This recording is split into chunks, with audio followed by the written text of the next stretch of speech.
Olá, amados, graça e paz. Aqui é a Catiane Lins do Ministério Vida. É uma alegria estarmos juntos mais um dia compartilhando a palavra de Deus. Nós estamos meditando em 1 Coríntios e o nosso capítulo de hoje é o capítulo 10. Nesse capítulo 10, nós vemos que o apóstolo Paulo inicia esse capítulo falando alguns exemplos da história da nação de Israel, exemplos de Israel para nós tomarmos o que aconteceu com eles como exemplos para nós. E aí ele continua aqui o capítulo e ele vai falar sobre, ele faz uma diferenciação entre as festas idólatras e a ceia do Senhor, que a ceia do Senhor não deveria se transformar como era um sacrifício a ídolo, porque na verdade aqueles sacrifícios eram oferecidos para demônios e não para Deus. Então a ceia do Senhor deve ser tratada como a ceia do Senhor, participantes da mesa do Senhor. Aí ele continua ali no versículo 23 em diante falando sobre a liberdade que nós temos em Cristo. Ele vai falar de novo, né? Tudo é permitido, mas nem tudo convém. Tudo é permitido, mas nem tudo edifica. Que nós não devemos buscar apenas o nosso próprio bem, mas devemos buscar o bem dos outros, ou seja, não devemos ser pedra de tropeço. Ele já vem falando isso em vários capítulos, né, amados? E aqui ele amplifica um pouco. Antes ele estava falando sobre não nos tornarmos pedra de tropeço na vida dos irmãos. E aqui ele amplifica um pouco. Ele fala ali no versículo 32 que nós não devemos nos tornar motivo de tropeço nem para judeus, nem para gregos, nem para a igreja de Deus. Ou seja, não devemos ser motivo de escândalo ou de tropeço para ninguém. Que sejamos sábios em nosso viver, que sejamos sensatos em nosso viver. E o devocional que eu quero compartilhar com os irmãos desse capítulo é exatamente no começo, quando ele vai falar ali sobre os exemplos da história de Israel. E eu quero ler com os irmãos do versículo 6 até o versículo 12, que está escrito assim: essas coisas ocorreram como exemplos para nós, para que não cobicemos coisas más como eles fizeram. Não sejam idólatras, como alguns deles foram, conforme está escrito: o povo se assentou para comer e beber e levantou-se para se entregar à farra. Não pratiquemos imoralidade, como alguns deles fizeram, e num só dia morreram 23.000. Não devemos pôr o Senhor à prova, como alguns deles fizeram e foram mortos por serpentes. E não se queixem, como alguns deles se queixaram e foram mortos pelo anjo destruidor. Essas coisas aconteceram a eles como exemplos e foram escritas como advertência para nós, sobre quem tem chegado o fim dos tempos. Assim, aquele que julga estar firme, cuide-se para que não caia. Amados, veja que interessante, né? O apóstolo Paulo escreve aqui, ele diz assim, olha, as coisas que aconteceram lá com a nação de Israel, essas coisas ocorreram como um exemplo para nós. E nós não devemos agir como eles agiram. E aí ele fala algumas coisas sobre cobiçar coisas más, sobre ser idólatra, sobre praticar imoralidade, sobre colocar o Senhor à prova e sobre viver reclamando, murmurando, se queixando. E aí ele diz que nós não devemos fazer essas coisas, porque tudo isso aconteceu como um exemplo e foram escritas como uma advertência para nós sobre quem tem chegado o fim dos tempos. Ou seja, eu já mencionei isso, se eu não me engano, quando nós lemos o capítulo de Atos, capítulo 2, quando acontece o derramar do Espírito e Pedro vai explicar o que está acontecendo, ele diz assim, isso é o que foi profetizado pelo profeta Joel, que no final dos tempos o Espírito do Senhor seria derramado. Amados, desde a inauguração da igreja, ali no Pentecostes, foi inaugurado o fim dos tempos. Tanto que o apóstolo Paulo escreve aqui, ó, tudo que foi escrito lá no Antigo Testamento, que aconteceu com a nação de Israel serve como exemplo e foram escritas como uma advertência para nós sobre quem tem chegado o fim dos tempos. Se naquela época, lá na igreja primitiva, o apóstolo Paulo já escreveu isso, significa que desde que a igreja foi inaugurada ali no Pentecostes, amados, nós estamos vivendo o fim dos tempos. Por quê? Porque é a última, vamos dizer assim, é a última era que nós estamos vivendo antes do novo que vai acontecer, do reinado de Cristo Jesus, literalmente sobre a terra. Quando nós estudamos um pouquinho sobre as eras, nós podemos entender, né, a criação, desde a criação, o tempo, o período que nós não sabemos exatamente qual foi, que o homem viveu antes da queda. Nós não sabemos qual período foi. Nós podemos ver o tempo, a era em que os homens, o ser humano viveu depois da queda até o dilúvio. O dilúvio foi um tipo de juízo, né? Foi um juízo estabelecido por Deus. E aí existiu essa época, essa era, aquele período de tempo. Aí depois do dilúvio, né, nós vemos a era do ser humano vivendo ali depois do dilúvio, até vir o chamado de Deus para a nação de Israel. Então, nós vemos mais um período de tempo ali. Depois nós vemos esse chamado específico lá em Abraão, acontecendo, Deus chamando uma nação específica, a nação de Israel, até o cumprimento da promessa de Cristo Jesus, o Redentor da humanidade. E aí, depois da manifestação da obra completa e consumada de Cristo Jesus, a Bíblia nos afirma que nós já chegamos no fim dos tempos. Ou seja, as outras eras já passaram, e agora nós estamos vivendo aqui na era pós-consumação da obra redentora que Cristo Jesus realizou. A Bíblia chama de fim dos tempos. É claro que nós sabemos que existe os últimos dias dentro do fim dos tempos, e nós podemos perceber que nós estamos cada vez mais perto dos últimos dias dessa era em que nós estamos vivendo. E aqui, amados, veja que está escrito que nós olhamos como a nação de Israel se posicionou diante do chamado de Deus para eles, e nós vemos que foi um posicionamento ruim. No geral, foi um posicionamento que é ruim, tanto que está escrito aqui que é um exemplo e foi escrito como uma advertência para nós. E aí, como eu mencionei antes, fala 5 características, que é não cobiçar coisas más, ou seja, não desejar a maldade, a impiedade, não ser idólatra, ou seja, não devemos desviar o nosso coração de Deus. O nosso coração precisa estar inteiramente em Deus. Não devemos praticar a imoralidade. Nós já vimos isso em 1 Coríntios no capítulo 6. O nosso corpo não foi feito para a imoralidade, mas foi feito para o Senhor. Não devemos colocar o Senhor à prova. E não devemos ficar murmurando, nos queixando, reclamando o tempo inteiro. Amados, é tão extraordinário que o Senhor nos dá o que? A capacitação para nós vivermos de maneira diferente, para nós nos posicionarmos de maneira diferente do que essa que nós vimos aqui.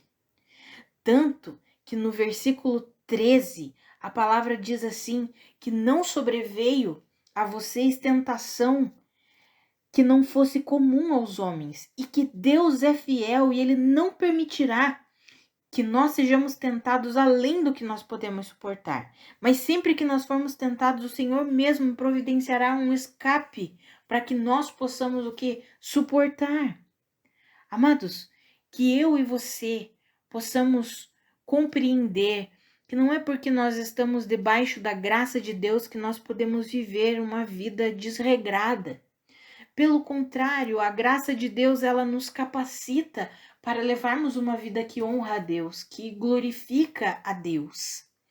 Sabe, muitas vezes nós olhamos para a graça de Deus apenas como algo que veio, um favor, uma misericórdia, um presente de Deus para nós, e nós olhamos para nós mesmos, mas eu continuo sendo um miserável, um pecador, e aí nós começamos a nos conformar com uma vida ímpia, com uma vida de iniquidade, com uma vida em que não glorifica a Deus. Nós nos conformamos demais porque não entendemos exatamente como a graça funciona.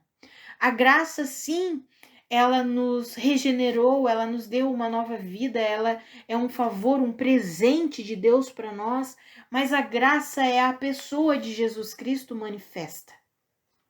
E o Senhor depositou do próprio Espírito dele para habitar em nós, para quê? Para nos capacitar. Então a graça tem uma função capacitadora.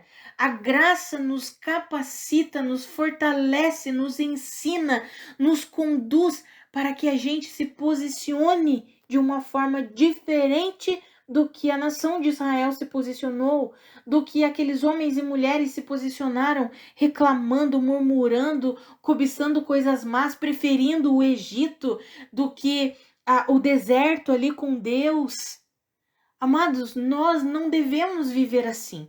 Quando nós olharmos, estudarmos as Escrituras e estudarmos o Antigo Testamento, nós precisamos compreender que aquele posicionamento não foi um posicionamento que agradou a Deus. E agora, porque nós estamos debaixo da graça, muitas vezes nós começamos a nos conformar com posicionamentos que não honram a Deus, que não glorificam a Deus, porque a gente diz assim: ah, mas eu sou ser humano mesmo, eu erro mesmo, eu sou um pecador mesmo. Amados, a graça nos capacita. A graça nos capacita a viver de maneira justa, santa e reta. E isso nós precisamos desejar, essa acomodação. Eu vejo muitos e muitos irmãos, às vezes, acomodados demais, conformados demais. Não podemos nos amoldar e nos conformar. Eu não estou falando, meus irmãos, para vocês que enfrentam guerras. Todos nós temos as nossas guerras, amados. Todos nós temos as nossas guerras interiores, as nossas lutas, que é só entre nós e Deus, aquilo que precisamos vencer, todos nós temos. Eu não estou falando sobre os processos que nós enfrentamos na vida, sobre o período em que Deus está ali trabalhando conosco, lidando conosco, porque na maioria das vezes não é algo instantâneo. Deus lida com as áreas da nossa vida que precisam ser transformadas com o tempo, porque Deus é um Deus paciente. Ele vai lidando dia após dia, dia após dia, com paciência, com persistência. Ele não faz tudo de uma única vez. Pronto, nasci de novo, agora sou perfeito. A gente sabe que não funciona assim. A gente sabe que existe o quê? Uma trajetória. Mas, amados, o que nós precisamos, eu vejo muitos irmãos conformados. Então, quando eu falo isso, não é para gerar culpa e condenação em você que talvez tenha uma área de vulnerabilidade, uma, duas, não sei quantas áreas aí na sua vida, e você olha, meu Deus, eu sou miserável mesmo, não consigo vencer isso. Não é para gerar culpa e condenação, porque a palavra de Deus, ela nunca gera condenação em nosso coração. Mas a palavra de Deus, ela tem o poder de penetrar o mais íntimo do nosso ser, como está escrito lá em Hebreus, como uma espada de dois gumes a ponto de dividir alma de espírito. O que é essa divisão que a palavra faz de alma de espírito? Nós vimos ontem, né? Nós somos pessoas o que espirituais, nós somos espírito e precisamos viver como o espírito que nós somos. Então a palavra de Deus, ela tem essa capacidade de entrar no mais profundo do nosso ser e revelar a nós, mostrar a nós aquelas coisas que provêm do espírito, que nós devemos manter, alimentar, e aquelas coisas que são apenas da alma, muitas vezes fundamentadas na sabedoria desse mundo, nas estruturas meramente naturais, terrenas, que nós precisamos o quê? Abandonar, deixar Deus lavar, deixar Deus mudar, transformar. Sabe, amados, que eu e você possamos olhar para todos os exemplos lá do Antigo Testamento e compreender qual é o posicionamento que Deus espera de nós. Qual que é o posicionamento que Deus espera de nós? Um posicionamento que confia na suficiência de Cristo Jesus, que confia na capacitação do Espírito Espírito para que a gente viva uma vida que glorifique a Deus, um posicionamento de fé na suficiência do Senhor, acreditando que é Ele que governa a nossa vida, que é Ele que lidera a nossa vida, que é Ele que é o pastor das nossas almas, que é Ele quem está lidando conosco, que é Ele quem está nos transformando, que é Ele quem derrama sabedoria sobre nós, para que a gente possa tomar as decisões corretas. Sabe, amados, um posicionamento de confiança em Cristo Jesus. Esse é o posicionamento que Deus espera de nós, porque alguém que tem confiança no Senhor, ele sabe, Senhor, eu sei que nessa área aqui eu ainda estou meio frágil, eu reconheço, mas eu confio na sua força, porque quando eu sou fraca, aí sim é que eu sou forte. Por quê? Porque eu reconheço que de mim mesmo é impossível. Mas eu reconheço que existe uma capacidade extra que vem do Senhor. Por quê? Porque a sua graça é uma graça capacitadora. O Senhor me capacita para viver para a sua glória, para levar uma vida que honre ao Senhor, que glorifique ao Senhor. Amados, que eu e você não nos conformemos com uma vida mediana, que eu e você não sejamos como o povo de Israel, que de repente a gente olha para a nossa vida e a gente vê algumas situações. Vou dar um exemplo aqui, às vezes nós estamos enfrentando uma situação financeira difícil. E aí nós olhamos para pessoas ímpias, pessoas descrentes, que estão vivendo super bem, que têm uma vida financeira maravilhosa, né, na concepção natural. E aí nós começamos a o quê? A cobiçar essas coisas, a invejar essas coisas. Nós temos um salmo que retrata muito bem isso, o Salmo 73. O salmista chega, Asaf, o salmista que escreveu aquele Salmo 73, e ele fala que chegou um certo momento da vida dele que ele olhou para os incrédulos e ele teve inveja dos incrédulos, porque parece que só ele sofria. O que acontece? Só eu sofro? Os que não servem a Deus estão se dando bem? O que está acontecendo? E ele começou o quê? A invejar, a cobiçar aquele estilo de vida. E é isso exatamente que a palavra nos alerta que nós não devemos fazer. Que nós não devemos agir assim. Por quê, amados? Nós vimos ontem, no devocional de ontem, nós estamos trilhando uma trajetória. E a nossa trajetória é uma trajetória de crescimento no conhecimento de Cristo Jesus, de amadurecimento espiritual. Então nós não devemos olhar as coisas com um olhar meramente natural, com uma visão meramente natural. E aí é isso que a palavra está nos ensinando. Não devemos o quê? Cobiçar essas coisas, porque estamos vivendo alguns momentos que enfrentamos, Deus está conosco e está nos ajudando. E está alinhando muitas coisas em nós, está nos estruturando, está nos moldando, está nos transformando. Sabe, amados, precisamos levar a nossa vida como uma trajetória de crescimento. Devemos olhar para a nossa caminhada e saber, eu sei que o Senhor está aqui. É o Senhor que é o líder, é o governo sobre a minha vida, é o Senhor Jesus Cristo. E eu não vou ficar me comparando com os outros, olhando para a caminhada dos outros, pelo contrário, eu tenho um alvo bem estabelecido e eu vou trilhar essa caminhada aqui, confiando plenamente em Cristo Jesus. Esse é o posicionamento que o Senhor espera de nós, essa confiança completa nele, sabendo que é Ele quem está liderando a nossa vida, governando a nossa vida. Por isso que o Senhor deseja tanto se relacionar conosco, porque é no relacionamento, lendo a palavra, estudando a palavra, orando, é ali que nós vamos recebendo discernimento do Espírito, é ali que os olhos do nosso entendimento vão sendo iluminados e nós vamos compreendendo a vontade de Deus para a nossa vida, é ali que nós vamos cada vez mais nos posicionando como filhos de Deus que somos. E amados, ainda que nós estejamos vivendo momentos difíceis, a palavra nos garante que não sobreveio tentação maior do que comum aos homens, e que quando nós acharmos que está difícil demais, o Senhor mesmo providencia um escape para que a gente possa suportar. Amados, que eu e você possamos nos render a essa vida com Cristo Jesus. Que eu e você possamos nos render a essa vida de fato que o Senhor Jesus é Senhor da nossa vida. Não só dos nossos lábios para fora.